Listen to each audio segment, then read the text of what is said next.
शिव शक्ति की, भक्त और भक्ति की ये कथा महान। शिव महापुराण, शिव महापुराण, शिव महापुराण। ओम नमः शिवाय, नमः शिवाय, ओम नमः शिवाय, नमः शिवाय, नमः शिवाय, ओम नमः शिवाय, नमः शिवाय, नमः शिवाय।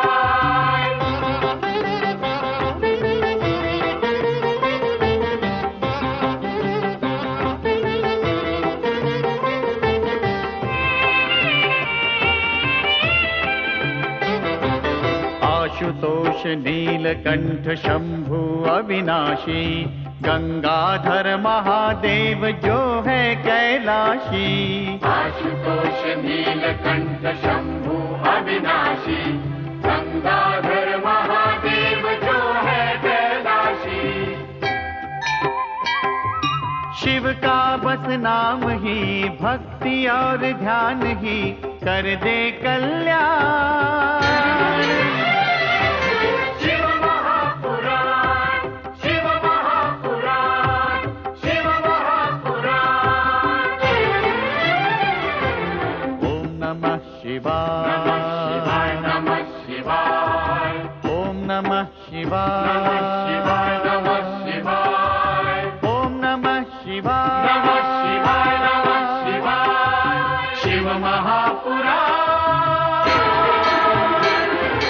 शिव महापुराण, शिव महापुराण, शिव महापुराण, शिव महापुराण।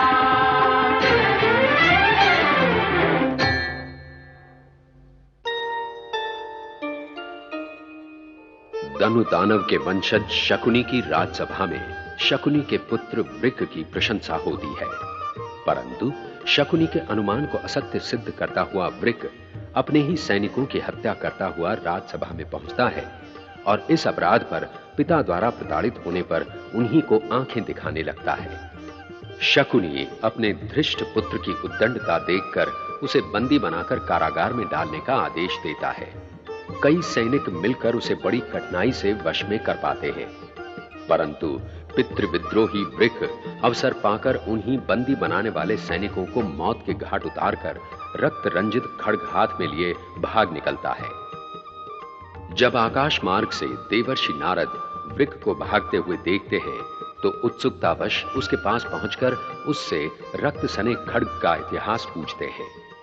क्रोधी वृक नारद को भी अपने प्रहार का शिकार बनाना चाहता है, परंतु वे बार बार अदृश्य होकर बच निकलते हैं।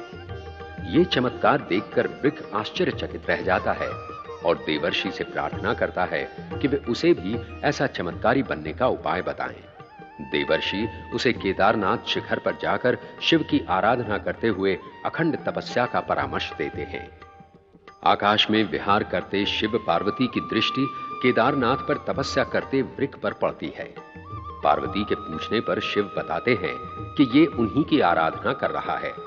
उसी समय देवर्षि नारद वहां पहुंचकर शिव से निवेदन करते हैं कि वृक एक घोर हिंसक तथा पितृद्रोही है, इसे वरदान कदापि न दीजिएगा। वरदान की शक्ति पाकर वो और भी भयानक हो उठेगा। इस पर शिव मुस्कुरा देते हैं।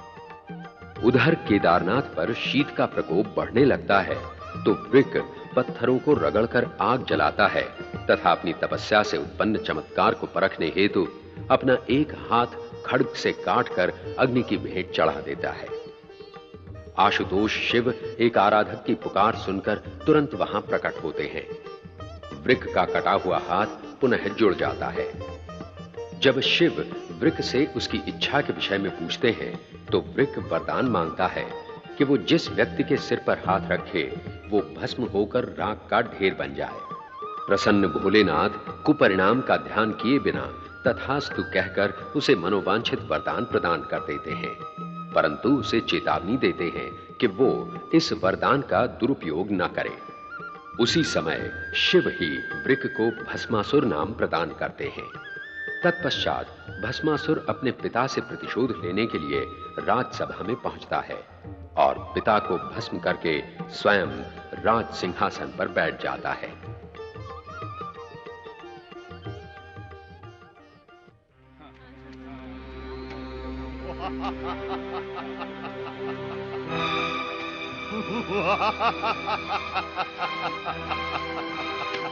प्रणाम।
हर हर महादेव, जय शिव शंकर। प्रणाम प्रभु। प्रणाम माते। माते, वही हुआ जिसका हमें भय था। क्या हुआ देवर्षि? दुष्ट वृकासुर को वरदान देकर भोलेनाथ ने उसे भस्मासुर बना दिया है। तब जो निर्दोष लोगों को भस्म कर करके हाहाकार मचाए हुए हैं। भला ये कैसे हो सकता है देवर्षि? आपने तो प्रभु को उस दुष्ट के विषय में सावधान किया था। माते, भोलेनाथ तो भोलेनाथ है, ये कब किसकी सुनते हैं?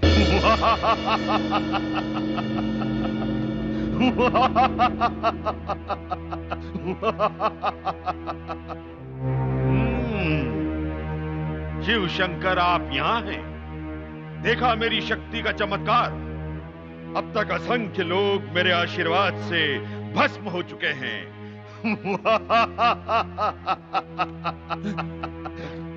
डरो नहीं चोटी वाले, हम तुम्हें भस्म नहीं करेंगे। परंतु उस समय तुमने मुझे अपना नाम क्यों नहीं बताया? मेरा नाम नारद है, देवर्षि नारद। देवर्षि नारद? अच्छा नाम है। देखो वृकासुर, नहीं, भस्मासुर। भस्मासुर, निर्दोष प्राणियों को भस्म करना उचित नहीं है। यही निवेदन मैं भगवान भोलेनाथ से करने आया था। जो मेरी इच्छा होगी वही अच्छा होगा।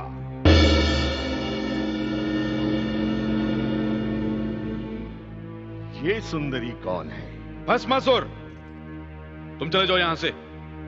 तुम यहां क्यों आए हो? मुझे पता नहीं था कि आप यहां होंगे।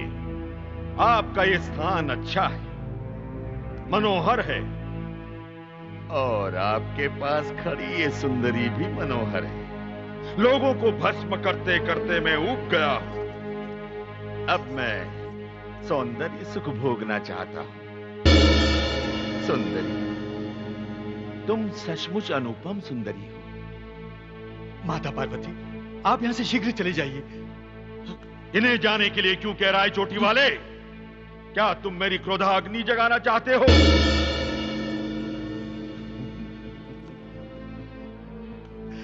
आओ सुंदरी, समीप आओ।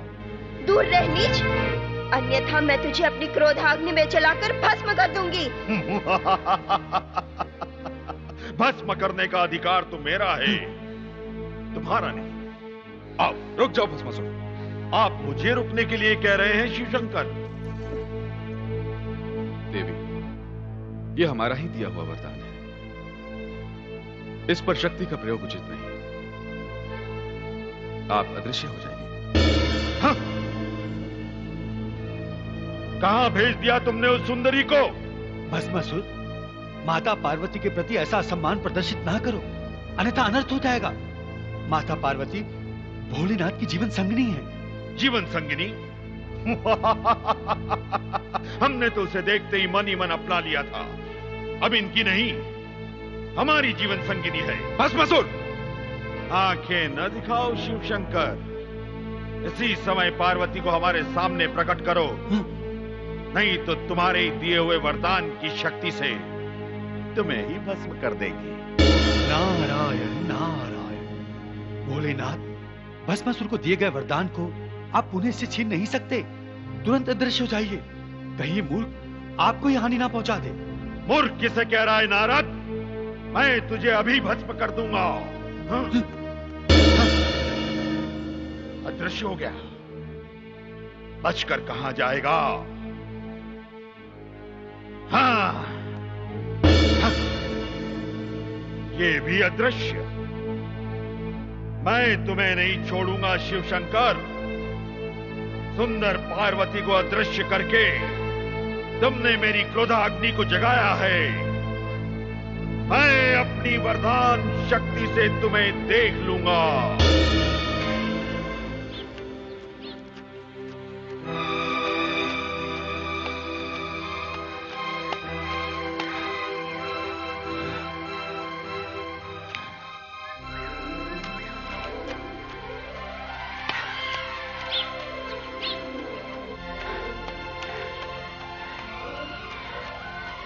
रुक जाओ भस्मासुर। हमारे वरदान का प्रयोग हम ही पर करने का प्रयत्न करोगे तो नष्ट हो जाओगे। मैं नष्ट होने से नहीं डरता, परंतु नष्ट होने से पहले मैं तुम्हें अवश्य नष्ट कर दूंगा। हाँ?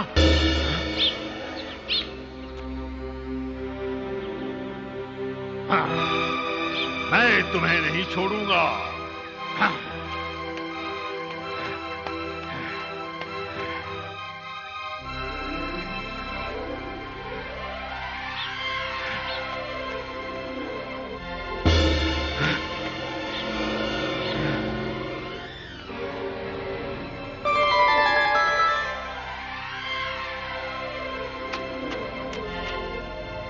नारायण नारायण। शिव शंकर अपने ही दिए हुए वरदान के चक्कर में फंस गए।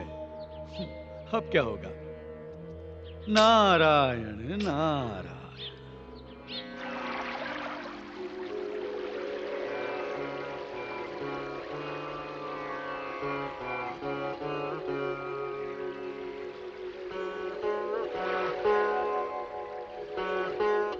क्या हुआ देवी लक्ष्मी? प्रभु, प्रतीत होता है शिव शंकर तथा माता पार्वती संकट में हैं। तो तुम तक भी नारद का संदेश पहुंच चुका है? नारायण नारायण नारायण नारायण। प्रणाम माते। प्रणाम प्रभु। शिव शंकर अपनी ही लीला के चक्र में उलझ के रह गए हैं। उनके निकलने का मार्ग निकालिए। चिंता न करो नारद, भगवान शिव शंकर द्वारा सर्जित इस लीला का आनंद हम भी ले रहे हैं। प्रभु, यह समय आनंद मनाने का नहीं, शिव शंकर को संकट से निकालने का है। भगवान शिव की यह पलायन करती हुई छवि अद्भुत है।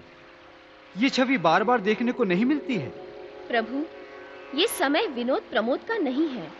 आप उस दुष्ट भस्मासुर को समाप्त करने के लिए शीघ्र ही कुछ कीजिए। अवश्य देवी, तुम्हारे समान हमारा कर्तव्य भी हमें पुकार रहा है। नारायण नारायण। माते, शिव के संकट मोचन का कार्य प्रारंभ हो चुका है। मेरे ही समान आप भी निश्चिंत हो जाइए। नारायण नारायण नारायण नारायण।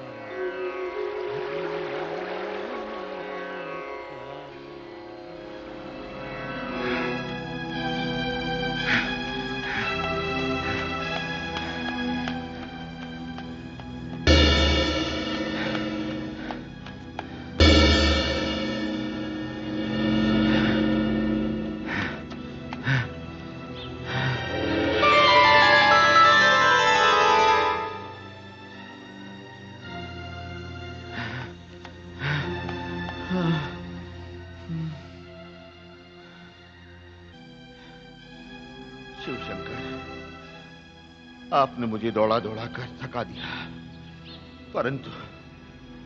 परंतु मैं आपको नहीं छोड़ूंगा।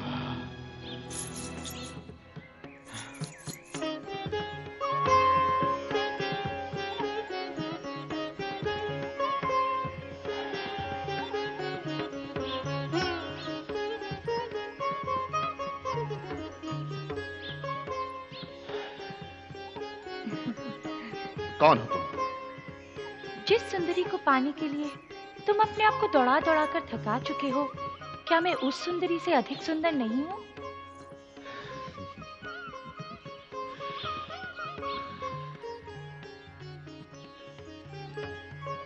बोलो बलशाली वीर भस्मासुर, क्या मैं संसार की सबसे सुंदर नारी नहीं हूँ? तुम सुंदर हो, अति सुंदर। कौन हो तुम?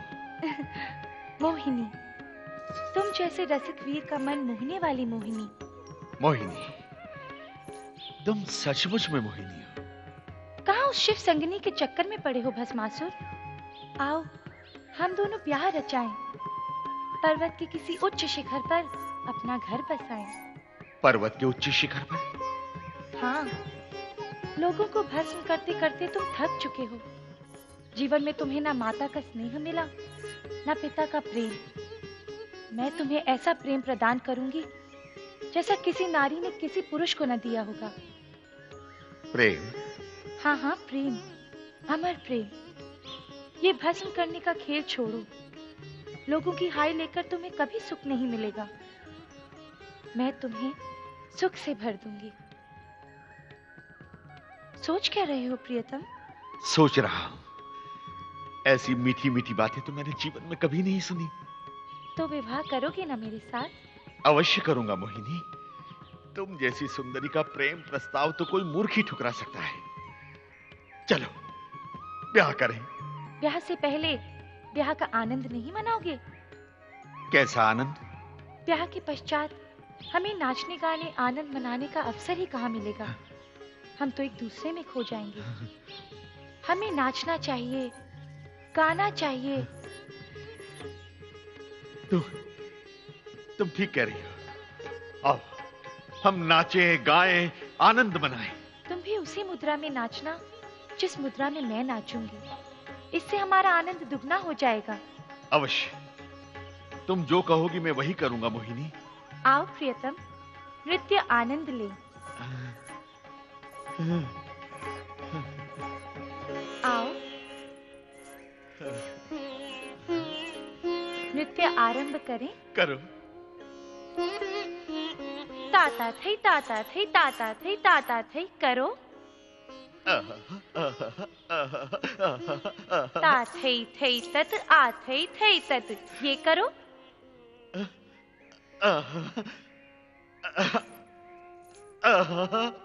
ता थई थई तत आ थई थई तत, अब ये करो।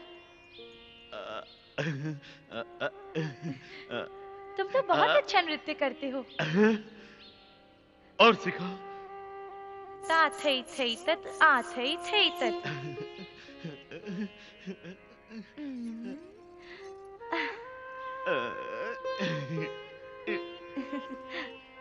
टिकदा टिक दिख थई, टिकदा टिक दिख थई, टिकदा टिक दिख थई।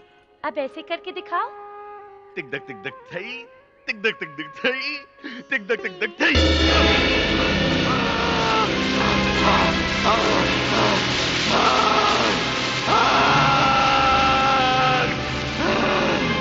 तुमने छल किया मेरे साथ, तुमने छल किया।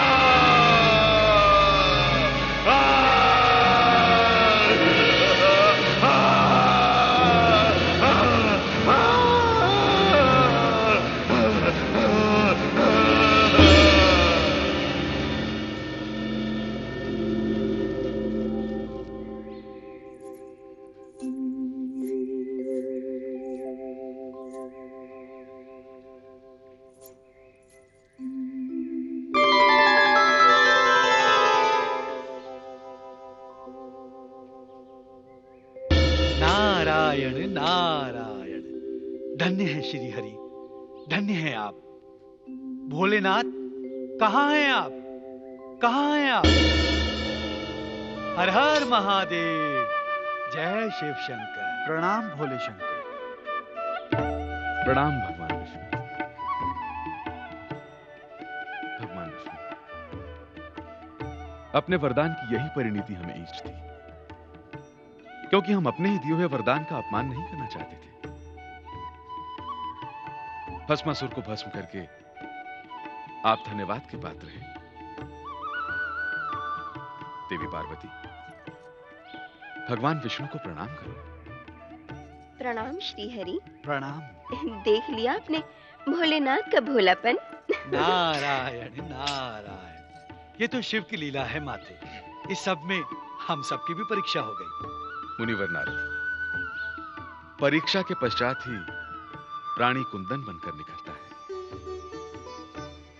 जय शिव शंकर। भगवान शिव की लीलाएं सचमुच अद्भुत होती हैं। उन्होंने पितृद्रोही पितृहंता वृकासुर को भस्मासुर होने का वरदान दिया और भगवान विष्णु को मोहिनी रूप धारण करने की प्रेरणा देकर भस्मासुर को उसके ही हाथों भस्म करवाया। भगवान शिव के कृष्ण दर्शन अवतार की कथा एक पितृभक्त पुत्र नभग से जुड़ी है। नभग श्राद्ध देव मनु का पुत्र था, जिसने भाइयों के षड्यंत्र से प्रवंचित अपने वृद्ध पिता की सेवा की तथा क्षत्रिय होते हुए भी ब्राह्मणत्व को अंगीकार करके शिव की अद्भुत कृपा प्राप्त की।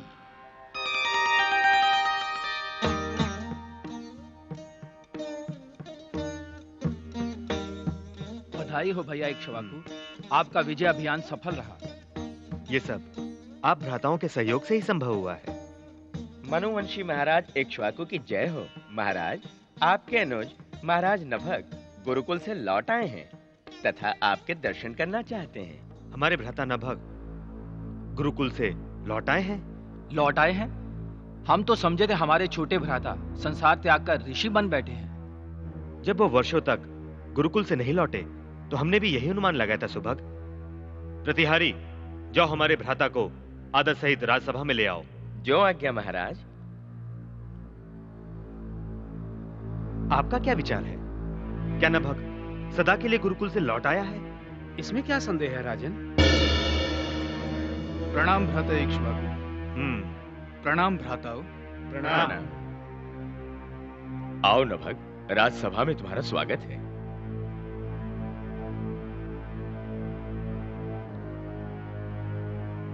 नभग, क्या तुम्हारी गुरुकुल शिक्षा पूर्ण हुई? हाँ अग्रज इक्ष्वाकु, गुरु कृपा से शिक्षा का मेरा उद्देश्य पूर्ण हुआ। पिताश्री कहाँ है भैया? पिताश्री? हमारे पिता श्राद्ध देव ने राजपाट हमें सौंपकर वानप्रस्थ आश्रम अंगीकार कर लिया है नभग। आपने इसकी सूचना तो मुझे नहीं भिजवाई। हमने ऐसा करना आवश्यक नहीं समझा। हमने तो ऐसा सोच लिया था। तुम यहाँ कभी नहीं लौटना चाहते। ये आपने कैसे सोच लिया भैया? क्या पिताश्री ने आपको ऐसा संकेत दिया था? न हमने उनसे पूछा, न उन्होंने हमें बताया। अर्थात पिताश्री ने अपना उत्तराधिकार एवं संपत्ति हम सभी भाइयों को सौंप दिया। हाँ, ये कार्य पूर्ण करके ही वो वन में गए हैं। मेरा भाग कहाँ है भैया? पिताश्री का उत्तराधिकार हम भाइयों में वितरित हो चुका है। तुम्हारे लिए अब कुछ शेष नहीं बचा है। ये तो अन्याय है भैया। एक क्षत्रिय पुत्र होने के नाते मैं भी अपना भाग पाकर राजधर्म का निर्वाह करना चाहता हूँ। मुझे मेरा न्यायिक अधिकार सौंप दीजिए। अब यह असंभव है नभग। न हमें विश्वास था कि तुम कभी गुरुकुल से लौटोगे, न पिताश्री ने हमें तुम्हारे विषय में स्मरण कराया। यही समझ लो कि हम तुम्हारा भाग निकालना भूल गए और अब इस भूल का परिमार्जन नहीं हो सकता। हाँ, तुम्हारे भाग में हमारे वृद्ध पिता बचे हैं। यदि तुम चाहो तो उन्हें ले सकते हो। जिस प्रकार से वे मेरे पिता हैं, उसी प्रकार से आपके भी। नभग, अपनी शिक्षा का उपयोग अपने पिताश्री की सेवा में करो और उससे जो पुण्य प्राप्त हो समझ लेना वही तुम्हारा भाग है। क्यों भाइयों? हाँ हाँ, तुम सत्य कह रहे हो अनुज। नभग, हमसे विवाद करके तुम्हें कोई लाभ नहीं होगा। यदि तुम समझते हो कि तुम्हारे साथ अन्याय हुआ है तो पिताश्री से कह के निराकरण करा सकते हो। आप सब मेरे बड़े भ्राता हैं। अनावश्यक विवाद करके मैं आपको दुख पहुंचाना नहीं चाहता। मैं ये समझ लूंगा कि भाग्य ने मेरा साथ नहीं दिया। प्रणाम।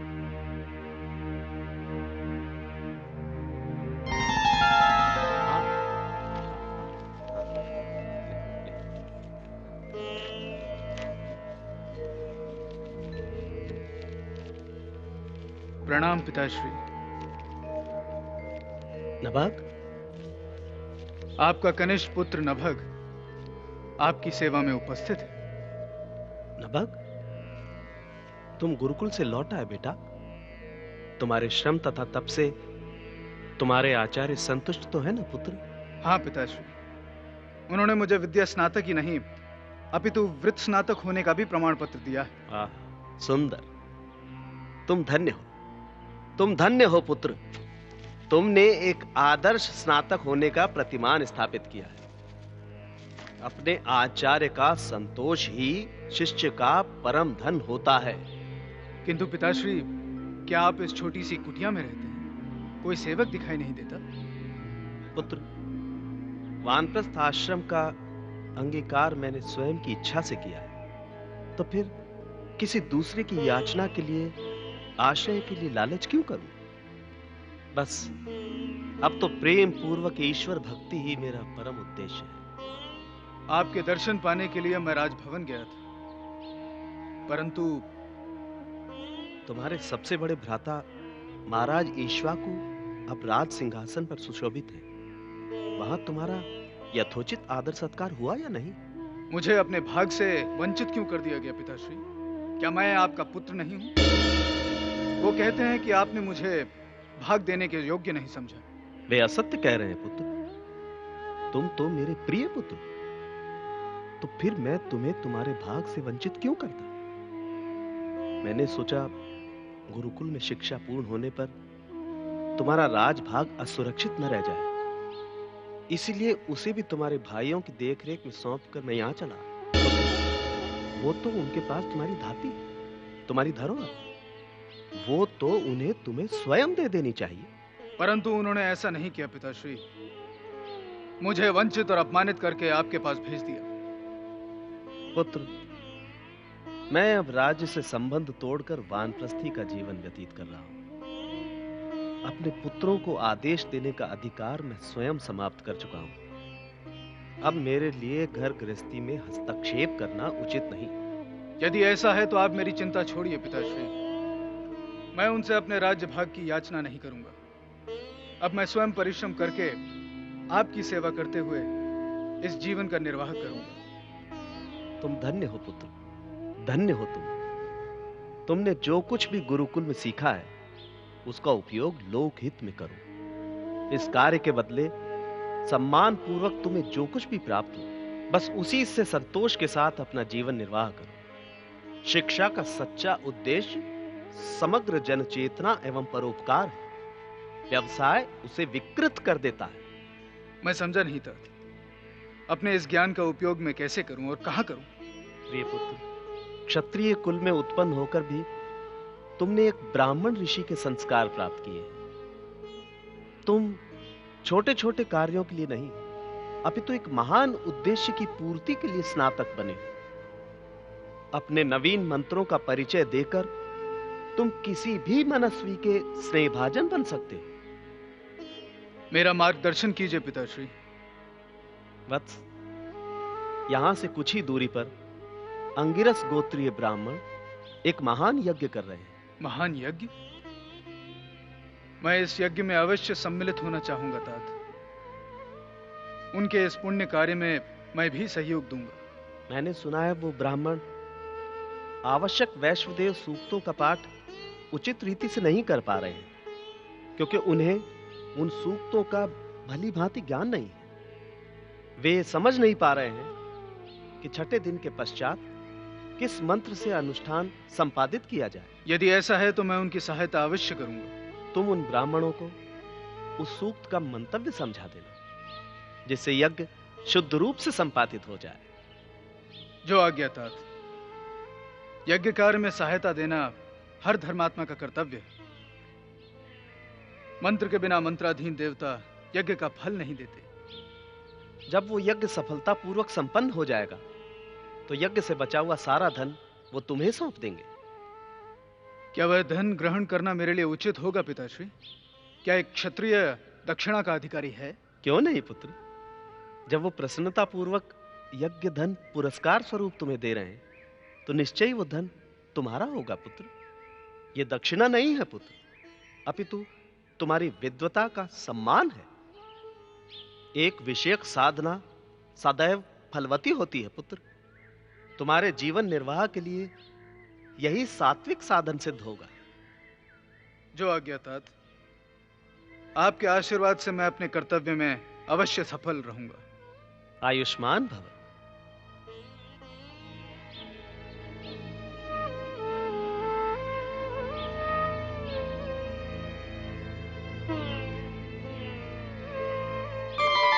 हर हर महादेव।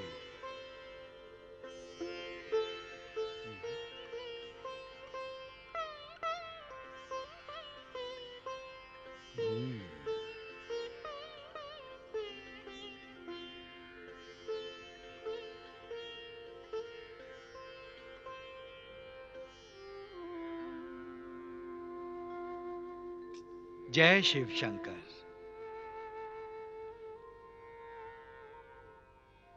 प्रणाम प्रभु। आइए मुनिवर नारद। क्या बात है प्रभु, आज तो आपके मुखमंडल पर आनंद ही आनंद बरस रहा है। आनंद मूर्ति मुनिवर नारद, कैलाश पर तो आपके आगमन से ही आनंद बरसने लगता है। नहीं प्रभु, यह आनंद तो आपकी देन है। मैं तो आपसे प्राप्त आनंद को मनाना जानता हूं। क्या इस समय कोई आनंद का नया समाचार लेकर आए हैं? प्रभु के दर्शन का आनंद लेने आया हूं, तथा यह पूछने आया हूं, इक्ष्वाकु के छोटे भाई नभक के साथ यह अन्याय क्यों? नभक के साथ अन्याय? हाँ प्रभु, उसे पिता से प्राप्त दाय भाग प्राप्त नहीं हुआ, इसीलिए क्षत्रिय होते हुए भी उसे ब्राह्मण का कर्तव्य निभाना पड़ रहा है। क्षत्रिय ब्राह्मण का कार्य करे, यह तो उचित नहीं है मुनिवर। फिर ब्राह्मणों का क्या होगा? आप मुझसे प्रश्न ना करें प्रभु, मेरे प्रश्नों का समाधान करें। मुनिवर, आप नभक के साथ हुए अन्याय की बात को ही प्रश्न बनाकर पूछ रहे हैं। प्रभु, नभक के पिता श्राद्ध देव ने जीवन भर धर्म तथा न्याय का पालन किया तथा आपकी भक्ति से प्रेरित होकर यथा समय गृहस्थ जीवन को त्याग कर वानप्रस्थ आश्रम अंगीकार किया और उससे पूर्व अपने छोटे पुत्र नभक को धर्मानुकूल शिक्षा ग्रहण के लिए गुरुकुल भेजा। इन सब का परिणाम क्या यही होना था प्रभु? इससे अधिक शुभ परिणाम और क्या हो सकता है मुनिवर, कि बड़े भाइयों द्वारा किए गए अन्याय को अनदेखा करके एक पुत्र अपने वृद्ध पिता की सेवा में प्रवृत्त है। ये आप क्या कह रहे महादेव? जिसका परिणाम धर्म तथा नीति का पालन हो, जो भावना मनुष्य को ईर्ष्या द्वेष से मुक्त करे, बड़ों के प्रति आदर सम्मान में वृद्धि करे, वही सर्वोत्तम शिक्षा है मुनिवर। जो व्यक्ति परिस्थितियों के विपरीत होने पर भी सत्य तथा न्याय के मार्ग से विचलित नहीं होता, उसे हमारी कृपा अवश्य प्राप्त होती है। इस विषय में आपको शंका नहीं करनी चाहिए मुनिवर। मुझे इस बात का खेद है प्रभु कि मैं छोटे छोटे सांसारिक कष्टों को देखकर दुखी हो जाता हूं और आपके पास दौड़ा चला आता हूं। क्षमा करें भोलेनाथ। आपका पुत्र वत्स स्नेह ही आपको हमारे पास खींच कर ले आता है मुनिवर, तथा आपके आने पर कई ऐसे प्रश्नों का समाधान हो जाता है जो जन साधारण को उलझाए रखते हैं। इसलिए खेद की भावना प्रकट न कीजिए मुनिवर। जिस आनंद की आपने चर्चा की थी उसी में खो जाइए। ब्रह्मानुभूति ही शिक्षा का परम लक्ष्य है मुनिवर। रसो वैसा।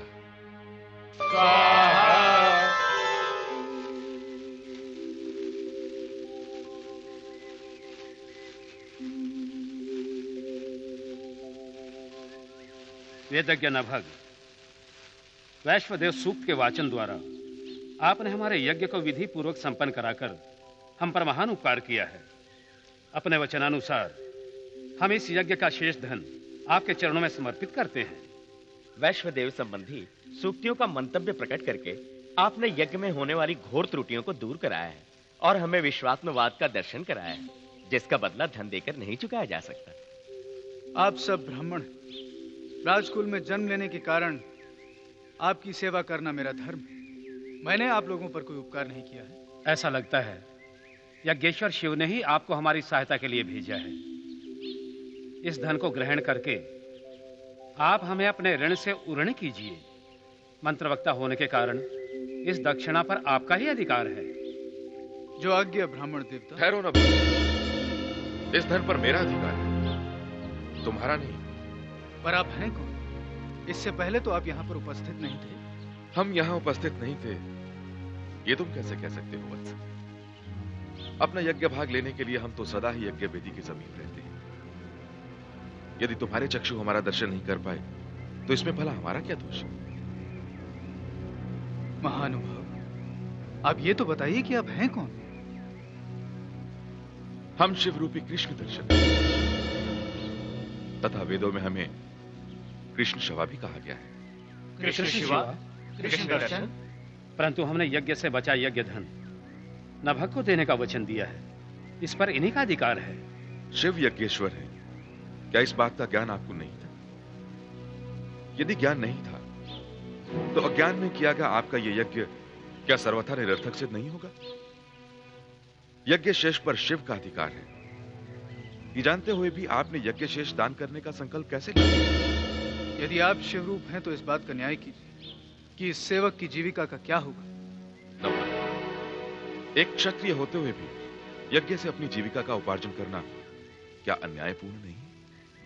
मुझे मेरे भाइयों ने मेरे भाग से वंचित कर दिया। अपने वृद्ध पिता की सेवा का भार मुझ पर ही है। दक्षिणा सुख भोगों के लिए नहीं, ब्राह्मण वृत्ति को जीवित रखने के लिए होती। यदि मैंने अपने ज्ञान का उपयोग इस यज्ञ को संपन्न कराने में किया है तो क्या इस यज्ञ धन पर मेरा अधिकार नहीं बनता? नहीं नभग, इस यज्ञ धन पर तुम्हारा अधिकार जताना एक अनाधिकार चेष्टा है, इसलिए इसमें विवाद न करो तथा यह धन हमें ले जाने दो। मैं अपने पिता को क्या मुंह दिखाऊंगा प्रभु? मुझ पर दया कीजिए। नभग, हम दया के नहीं न्याय के पक्षधर हैं। हम जानते हैं कि तुम्हारे पिता मनु शातदेव न्यायवान तथा धर्मात्मा है, अतः इसका निर्णय हम उन्हीं पर छोड़ते हैं। यदि वे कहेंगे कि यह भाग तुम्हारा है तो हम अपने अधिकार का त्याग करके यहां से चले जाएंगे। पुत्र नभग,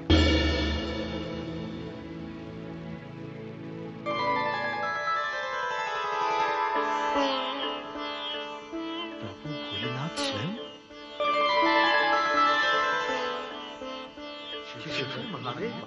जय हो। देवाधिदेव अघोर रूप भगवान महादेव की जय हो। मेरे पुत्र की सौभाग्य वृद्धि के लिए आप स्वयं यहां पधारे। आपकी कृपा अपरंपार है प्रभु। मैं श्राद्ध देव आपके दर्शन पाकर धन्य हुआ। श्राद्ध देव, अब आप स्वयं ही न्याय कीजिए। यज्ञावशिष्ट ये सारा धन हमारा है अथवा आपके पुत्र का? प्रभु, इस संसार की समस्त वस्तुओं पर आप ही का अधिकार है। बेटा नभग, यज्ञ से बचे समस्त धन पर भगवान शिव का विशेष अधिकार होता है। नेह ननास्ति किंचन।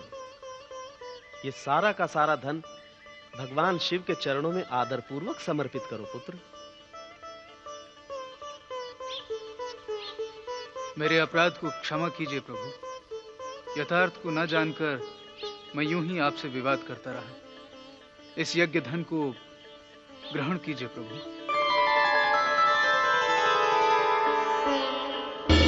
शंकर भोलेनाथ, जय शिव शंकर, जय भोलेनाथ, जय भोलेनाथ।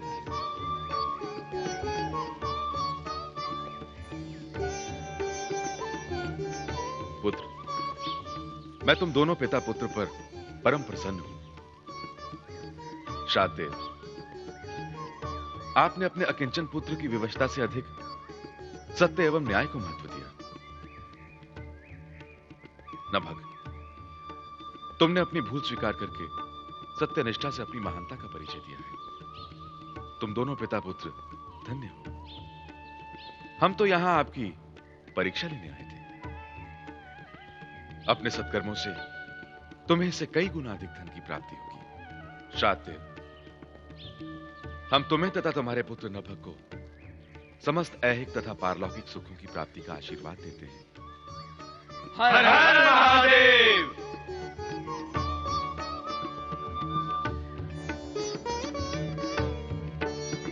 जय शिव शंकर। इक्ष्वाकु का प्रणाम स्वीकार कीजिए। इक्ष्वाकु, अपने छोटे भाई नभग के न्यायोचित भाग का अपहरण करके तुमने क्या प्राप्त किया?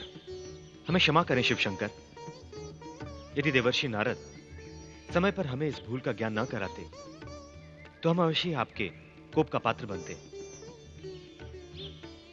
भ्राता नभग, हम सभी भाई प्रायश्चित स्वरूप अपना अपना भाग तुम्हें सौंपते हैं। मनुष्य राजदेव के राज सिंहासन पर अब तुम्हारा अधिकार होगा। नहीं नहीं भैया, राज सिंहासन पर सबसे पहला अधिकार बड़े भाई का होता है और यही हमारे कुल की परंपरा है। मुझे राज्य से कोई मोह नहीं। प्रिय नभग, तुम्हारे सद्गुण तथा सत्कीर्ति का प्रभाव तुम्हारी अगली पीढ़ियों तक प्रसारित होगा। श्राद्धदेव, जहां आपका पुत्र नभग एक धर्मात्मा शासक के रूप में प्रसिद्ध होगा, वहीं आपका पौत्र अम्बरीश श्रेष्ठ विष्णु भक्त के रूप में प्रख्यात होगा। ये सुनकर हम कृतार्थ हुए परमेश्वर। आपकी कृपा के सम्मुख हम सब नतमस्तक हैं। इक्ष्वाकु, देवर्षि नारद ने तुम्हें तुम्हारी भूल का ज्ञान करवा के उचित ही किया। यदि तुम्हें अपनी भूल का पता नहीं चलता तो मनु का महान वंश अन्याय की परंपरा बढ़ाने के लिए दोषी कहलाता। भविष्य में तुम्हारे नाम से महान इक्ष्वाकु वंश प्रसिद्ध होगा। इसलिए सत्य, धर्म तथा न्याय का आचरण करके एक आदर्श नरेश होने का न्याय उदाहरण प्रस्तुत करो। जो आज्ञा महेश्वर। तुम्हारा कल्याण हो। श्राद्धदेव मनु के वंश की कीर्ति अमर रहे।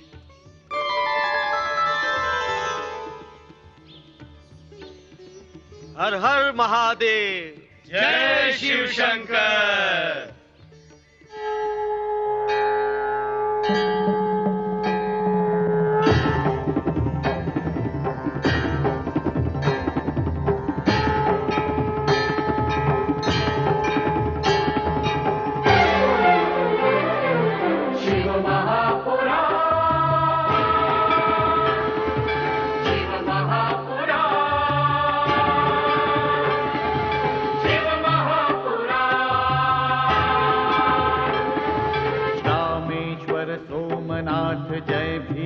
शंकर महाकाल वैद्यनाथ जय केदारेश्वर।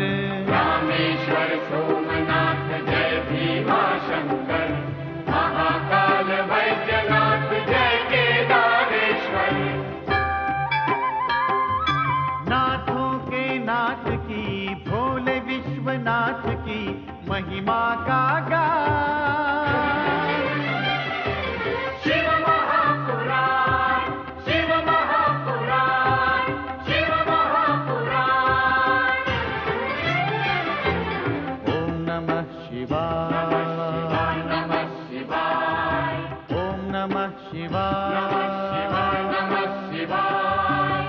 नमः शिवाय।